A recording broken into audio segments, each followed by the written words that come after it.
Vou seguir com outro tema aqui. Em uma reunião com o ministro da Fazenda, Fernando Haddad, o Movimento dos Trabalhadores Sem Terra pediu recursos de pelo menos R$1 bilhão para a aquisição de terras e crédito para as famílias assentadas. Vamos conversar com o Matheus Meirelles, ele tem mais detalhes desse encontro ao vivo. Oi, Matheus, boa tarde para você. Boa tarde, Luciana. Boa tarde a todos que acompanham o grande debate. Esse encontro entre representantes do MST e o ministro da Fazenda, Fernando Haddad, aqui em São Paulo, marcou o final de uma série de reuniões do Movimento dos Trabalhadores Sem Terra com representantes do governo federal. Nesse encontro, o MST pediu cerca de R$1 bilhão para a compra de terras e o mesmo valor, um valor equivalente, para crédito e assistência às famílias assentadas.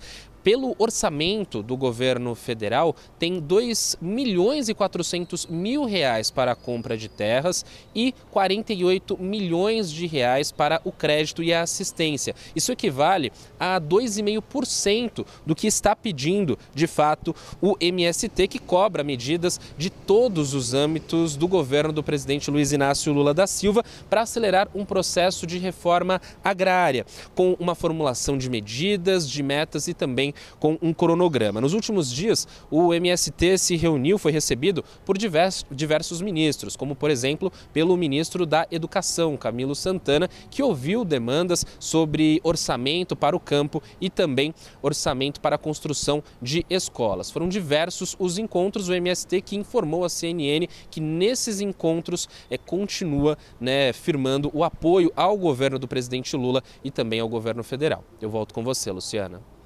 Muito obrigada, Matheus. Vamos ao debate. Dessa vez eu vou começar então pelo Tarso Genro e o Poit, porque os dois vão se despedir daqui a pouquinho. E me disseram aqui, Tardelli, que eu, você e Marina, a gente fala demais, tá? Então eu vou começar pelo ministro para garantir a fala deles, porque eles têm que ir embora. Levamos um pito, né? Pois é. Então, o ministro Tarso Genro, a relação do governo federal com o movimento dos trabalhadores rurais sem terra mostra apoio às ações? Eu acho que um governo democrático, seja de que partido for, ele tem que se relacionar com todos os sujeitos políticos, todos os sujeitos sociais, todos os sujeitos da produção, todos os sujeitos dos serviços, né? Para poder fazer um governo dialógico, um governo que vá compor políticas setoriais de maneira coerente, né? O tipo de desenvolvimento que nós queremos. Não é correto que um governo se relacione somente com o agronegócio, né? Ou se relacione somente com os grileiros, ou se relacione somente com as pessoas que vão devastar a Amazônia, ou se relacione com as pessoas que simplesmente produzem para exportação. Deve se relacionar com todos eles a partir dos direitos que elas estão exigindo do Estado. Ou seja, com os devastadores da Amazônia não tem uma relação que seja mais correta do que não permitir que eles devastem a Amazônia. Os produtores de commodities, né, têm que se relacionar com eles de maneira, financiá-los de maneira adequada, porque as commodities são um elemento importante de financiamento do Estado brasileiro. E os pequenos agricultores, os assentados, os agricultores, né, com pouca terra, os médios proprietários rurais, eles precisam de um apoio para produzir alimentos. Então, o Brasil vai ser um país imune à fome o dia que ele tiver uma produção de alimentos tão vigorosa, tão potente, tão importante, como são para a arrecadação de tributos do país, para a exportação, para o financiamento do Estado, como são as commodities. Então, eu acho que esse diálogo com o MST, com a agricultura familiar, na verdade, ele está simbolizado já no primeiro e segundo governo Lula. Na época do Fernando Henrique Cardoso, os financiamentos para o Pronaf eram 3,4 bilhões. Durante o governo Lula foram 16 bilhões. E a agricultura familiar é um salto espetacular aqui no país, né? Produzindo alimentos sadios para a cidade que já estão recebendo, inclusive, essa produção que vem dos assentamentos de uma maneira muito fraterna em todas as cidades do país. E esse diálogo tem que ocorrer.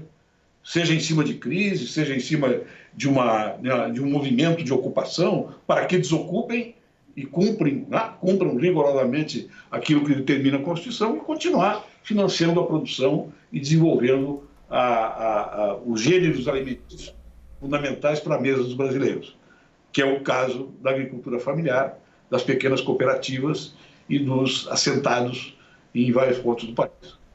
Ô, ministro, antes de me despedir do senhor, uma pergunta, eu peço que seja breve na sua resposta, porque existe até uma irritação de certos setores do governo, e aí eu queria, claro, a sua experiência de quem conhece bem o governo.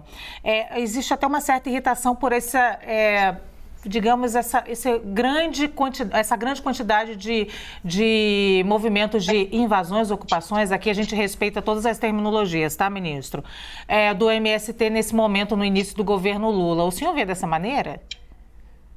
Olha, se eu fosse um líder do MST, eu não iria pedir terras no momento que um governo está se assentando, né? E que demonstrou toda uma capacidade de diálogo e desenvolveu, como desenvolveu o presidente, uma série de políticas extraordinariamente importantes para o campo, para a produção no Brasil, para o agronegócio, né? E também, evidentemente, para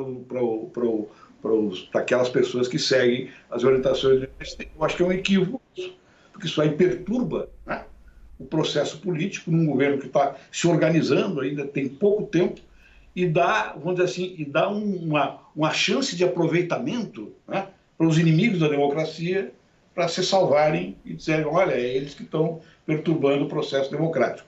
Os golpistas, né, que tentaram derrubar o presidente Lula são os mais afoitos, né, que isso aí é um movimento revolucionário ou coisa parecida. Não é.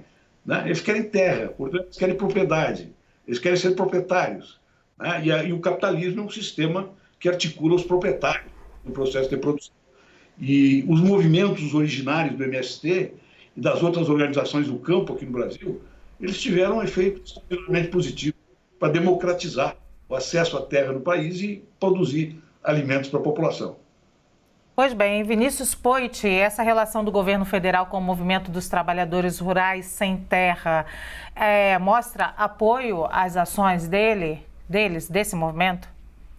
Luciana, fazendo uma consideração, muito da fala do ex-ministro Tarso Genro mostra uma intenção bonita, a princípio. A reforma agrária, a gente olhar para o social, para o microagricultor, para a cooperativa, para aquele que quer produzir. Eu sou neto, filho de pequenos agricultores do interior de São Paulo e tenho muito orgulho disso. Este pequeno agricultor que quer produzir, legal. Agora vamos aos fatos, na minha opinião. E, ministro, com todo respeito, não são somente apoiadores do presidente Bolsonaro. Eu vou trazer fala do Arthur Lira e fala do Paulo Teixeira, atual ministro do presidente Lula, responsável pelo desenvolvimento agrário. A minha opinião, com bandido, com invasor de terra, não se negocia. Gente, que absurdo. O presidente Lira deixou claro. Se começar a dar muito mais diálogo para quem está invadindo propriedade privada, terra produtiva, eu vou colocar sim a CPI do MST e está com razão, presidente Lira. Até o PT, até o Paulo Teixeira, que foi meu colega como deputado federal, hoje é ministro do Desenvolvimento Agrário, falou, chega, está esgarçando a relação. Vou parar a reforma agrária já, enquanto vocês não desocuparem as fazendas. Isso é resultado do quê? De ficar dando corda. Sabe, de querer negociar, de querer dialogar com bandido e invasor. Não é quem quer produzir.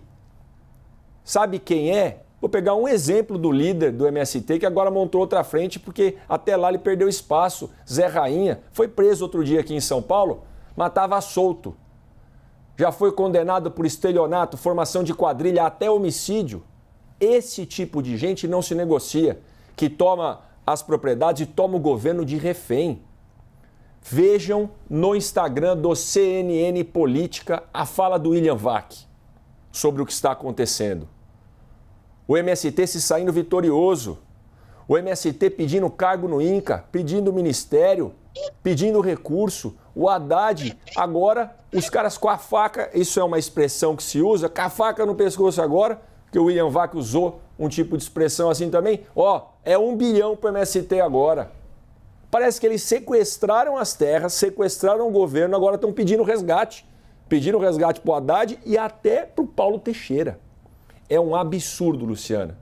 A conivência e o diálogo que esse governo teve com o MST criou a própria crise de resolver o problema agora, que vai ser muito mais difícil e vai custar mais caro para os cofres públicos. Infelizmente. Assistam a fala do William Vac no CNN Política no Instagram, que diz muito bem resumido e bem colocado o que eu acabei de posicionar para vocês. Ô, Poit, 2 considerações só para o nosso debate, que você sabe que eu sempre faço aqui, Por favor.